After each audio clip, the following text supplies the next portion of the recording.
Welcome to GoMission, a monthly program on the Generation podcast designed to highlight amazing accounts of gospel advance and equip you to join Jesus in his Go mission.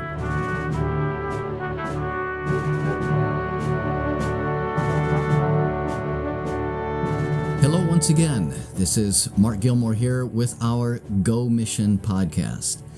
I believe it was just a recording or two ago that I mentioned to you all, get to Africa because God is working there. And part of what was on my mind as I said that was hearing about what God is doing in Zambia.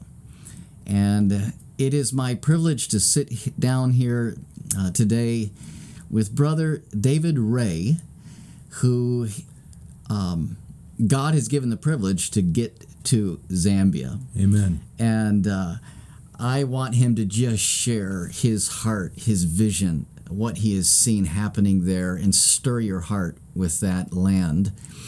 And as we get started, I'm sure there are a number of you sitting there saying, where in the world is Zambia? Yes. So let me start with that question. Where is Zambia? Well, you've got the fat upper part of Africa and the thin lower part of Africa. It kind of has got a big bulge at the top. If you cut that in half and then take that lower half and point right in the dead center, that's just about where my house is. So what's the history of Zambia, quickly? History of Zambia was as a British protectorate, British colony. The Portuguese had colonized Angola and Mozambique, and they were going to cut Africa in half and split the British Empire in Africa. So Cecil Rhodes took a team up and basically colonized what is now Zambia, Zimbabwe, and Malawi. It was then called Northern Rhodesia, Zambia, Southern Rhodesia, Zimbabwe, and Nyasaland, which is now called Malawi. And in doing so, he was able to complete the Cape to Cairo Railroad and stop the Portuguese from cutting it in half. Wow. And then in 1964, Zambia declared its independence. The British let them leave because the British was not interested anymore. And a man by the name of Kenneth Kaunda came to power, and he was a dictator in Zambia from 1964 till about 1989, 1990, when Frederick Chiluba was elected. Frederick Chiluba was the first democratic elected president of Zambia. Kenneth Kaunda said that we're going to be one nation, one language, and one people, and declared that English would be the national language of Zambia. There's 47 tribal languages, 7 of which are considered major tribal languages, but English is the language of the nation. That is so awesome to hear. I've traveled, and when you get to a nation that has English as a base language, there's nothing stopping you. You love it. I say you can get off the plane and witness. Yes. And when we had a team come and they got off the plane, one of them had their bag lost. We stood out in front of the airport waiting for them, and we gathered all the security guards together and did a little Bible study. Absolutely. It is thrilling. So you can literally get off the plane. Yes. And preach Christ. Yes. Wow. So how did God connect you to Zambia? I got a burden for Africa later in my ministry. I was a pastor in the United States. Ironically, when I was a young Christian, young married, I was challenged by a pastor, an evangelist, to surrender my life and say, you know what, God, whatever you want, that's what I'll do. And in the back of my mind, I was pretty well convinced if I did that, God would send me to Africa. Not because I felt called to Africa. It was just the worst place I could think that God would possibly send me. And so in the process of time, I went to Bible college, and I went out and pastored a church for about 8 years, and God began to move my heart closer and closer to Africa. I looked at Uganda, I prayed about that, and then I had a man over at my house that was involved in helping national pastors, and he saw my affinity to those national pastors, and he just looked at me and he said, Brother Ray? I said, yeah. He said, when are you going to get on the foreign field where God would have you to be, where God's obviously called you? And I just broke down and started crying. And he said that he knew a man in Zambia who's off the field now. His name was Bobby Bonner, and he's always looking for guys, and he can't get enough laborers there. So I called Bobby, and he said, well, what do you want to know about Africa? And I said, well, tell me about it. Are they open to the gospel? And he said, well, we had 2 men ride on a bicycle 600 kilometers one way to get a Bible. And he told me a story about driving down a road and seeing an old man under a tree, and he told the driver to stop, and he said, I need to go talk to that man. And he said, no, there's more people ahead. He said, no, that man. I want to talk to that one. He went over to that man and began to preach Christ to him, and 2 hours later the man knelt down and accepted Christ. And he stood up, and the old man told him, he said, I've been coming to this tree for 18 years, asking God to tell me who he was before I died. And it wasn't just Bobby's experience. I've had stories like Yes. that. I could take a Yes. 2-hour podcast and tell you about stories about old men getting saved. People saying, I've been waiting 13 years to learn how to know God before I die. Yes. And time and time and time again, it's a normal thing. It's not abnormal. It's a nation that is hungering and desiring to know God, and there's not enough people to tell them. So you've been there now for how many years? For 7 years. 7 years. And as you've experienced these 7 years in a land that reflects exactly what you were just telling us of, what do you see God doing in Zambia? In a micro sense, in the sense of our church, which is, I believe, a picture of the way the nation is moving, the younger generation is breaking from the idea of following the traditions of the elders. The entire nation of Zambia has been do as what has been done. It is like a respect to your father or your grandfather to do everything the way that they did it, whether that be farming, living, or anything. And it has really locked the nation into despair and poverty. And the younger generation now is seeing through technology what the rest of the world has. Yes. And they're saying, we don't want that. And they're open to something new.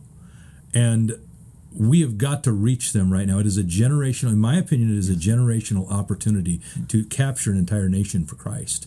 They'll embrace, we're starting to see atheists come in. We're starting to see Zambians become agnostics and atheists, which is unheard of.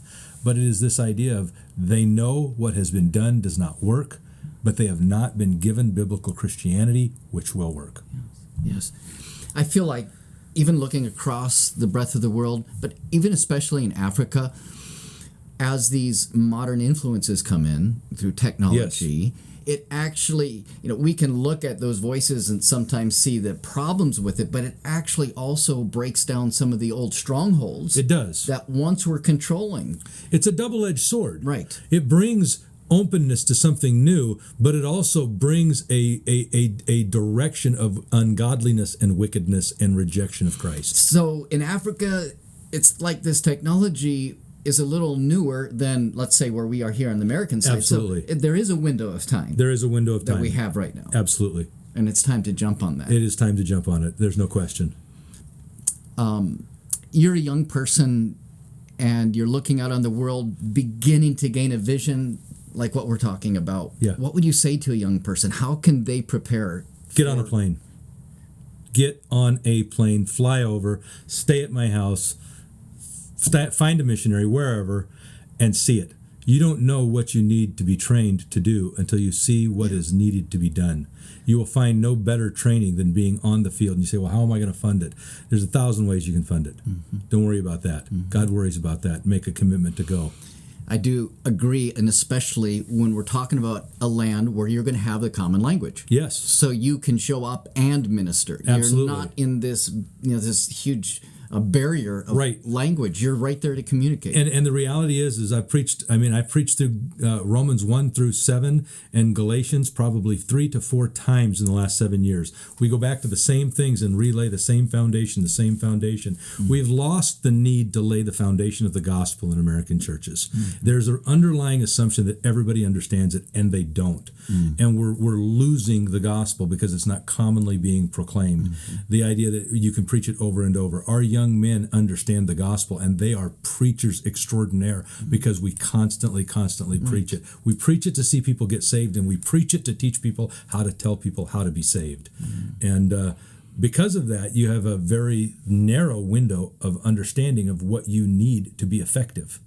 I'm sure that one day we'll get down to the horsemen of Zechariah or the intricacies of the book of Revelation, but right now we got a whole bunch of people dying and going to hell, and we need to get the gospel to them, and we need to start churches where the gospel can be propagated, which makes it very simple. I think of that quote David Livingston said, or maybe it was Robert Moffat. It was Moffat. I think I know who the quote. talked about looking out across, the plains of Africa and seeing fires from 1,000 villages. Yeah. And how have you experienced that? Well, there's not we see the smoke of 1,000 villages packed into one city of 3.3 million people because they all still burn charcoal. Yeah, right. Okay, and that's the city of 3.3 million people. Lusaka. It's growing by 200,000 people a year. Zambia is growing by 600,000 people a year. There's 1.14 billion people in sub-Saharan Africa. Yes. And in the next, are you ready for this? In the next 28 years, that population is going to double. We don't have time to prepare for 8 years. Yes. We don't have time. 8 years is too late. Yes. And the other thing that we see, not only a mass of people, but there is a mass of death. It is common for 20-year-old people to die, 30-year-old people to die, 16-year-olds to die, and they're dying from maybe totally preventable diseases. We had a lady that almost died with infection in her stomach. She could have been treated with oral antibiotics had it been caught soon enough. She had to have an emergency surgery and had 1.8 liters of fluid removed from her abdomen. Had we not intervened, she would have died. And people die like that all the time. So death is so prevalent. Death is easy. And so the people are open because they know they've got to prepare for what's next. And it is heartbreaking. I know for me, I can kind of remember back in past years, Africa being this missionary destination. Right.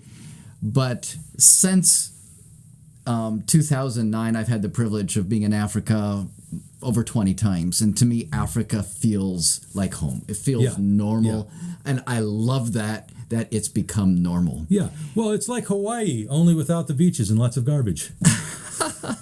But going back to even the story that you gave about your past, where you said, if I surrender my life to the Lord, He's probably going to call me to go to Africa. I had the most crazy ideas of what Africa was. So there's a young person who's listening and saying, God, if I surrender my life to you, you might send me to Africa. Right. Can you convince him like I'm convinced? Why would it be that going to Africa might be the best thing God could ever say? So here's the truth of it. Okay, so I looked at Uganda and I'm like looking at this map of malaria and it's got all these black and gray checkered dots showing the prevalence of malaria. Yes. So God says no to Uganda. So I pull up the same map of Zambia when I start praying about that. The map of Zambia is solid black. And I'm like, well, that can't be right. And so I look up the statistics, and it's like if it's over like 10 cases per whatever, then you get a black square because most of the countries are less than that. And Zambia's like cases of like 100.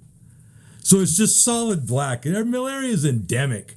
And I'm thinking, what in the world are you doing, God? You're calling me to this place where my kids are going to die from malaria. I brought 5 children over. 1 stayed back in America. So far in 7 years of Africa, with on average probably 5 of us in the family living there, we have had malaria 0 times. Wow.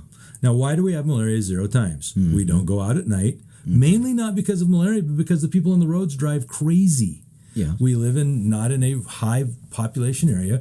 We put screens on our windows. We spray for bugs in our house, and we just don't get malaria. I've only got salmonella 1 time, and it wasn't that bad. And that's my fault because I was eating in dodgy places because I got too excited about living there.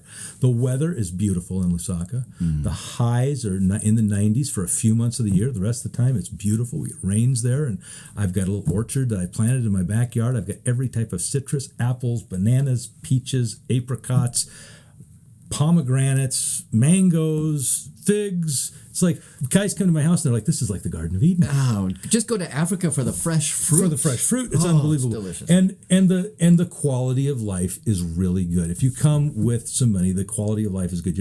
We don't live in a mud hut. You couldn't live in a mud hut. If you did, people would think you were insane because they know you have money. And they don't live in a mud hut. They live in a concrete block house. We live in a Western style house. I built it myself. It's comfortable. It's in 2 acres. It's very nice. My daughter, who's 11, she wants to go home to Africa. She doesn't want to stay here.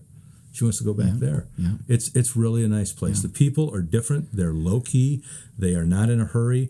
And the biggest reason is this. You can literally stop anywhere and talk to Christ, talk to somebody about Christ. I got to know a guy that owns a hardware store, the largest hardware store chain in Zambia.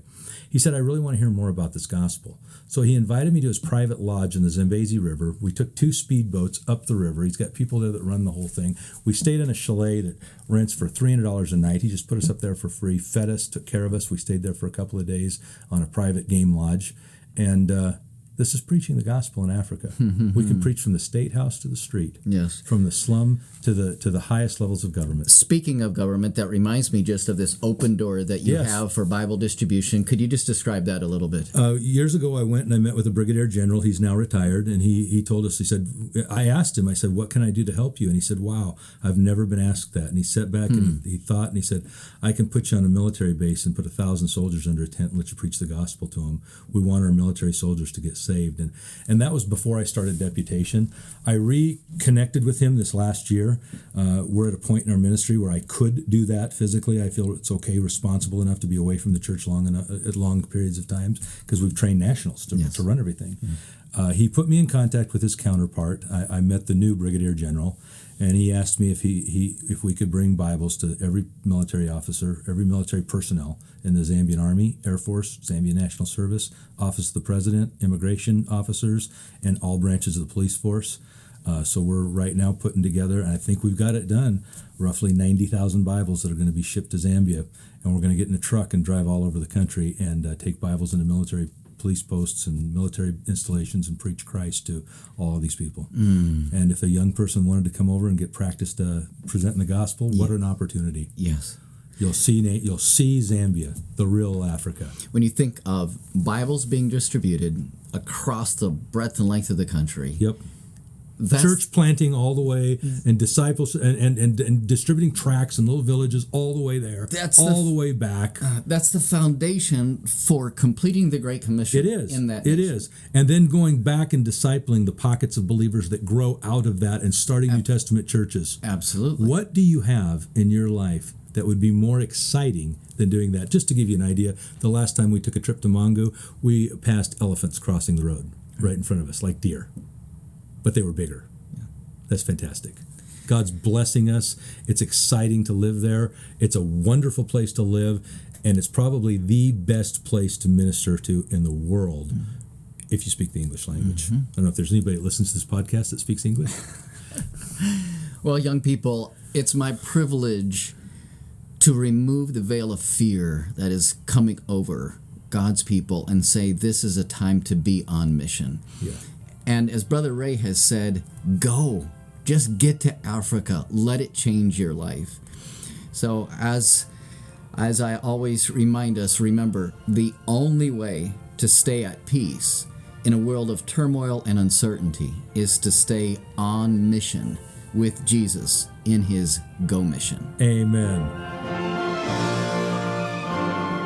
Thanks for joining us for this episode of the Generation Podcast.